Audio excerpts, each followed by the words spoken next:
So ayan mga master, dumating na nga ang in-order nating battery para sa ating GoPro 7. At ito, unbox na agad natin. So nasa comment section lang ang link kung saan nyo mabibili mga master. So ito siya.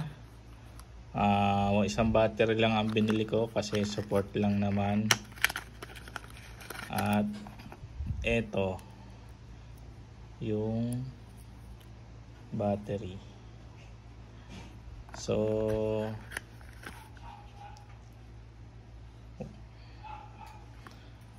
kabit natin mga master at tingnan natin kung gumagana.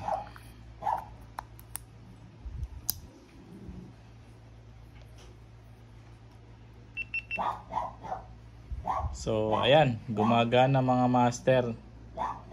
So nasa comment section lang kung saan nyo mabibili mga master GoPro battery.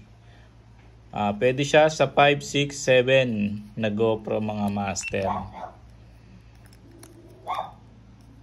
Yan. So check out nyo na rin. At legit naman siya. Let's go.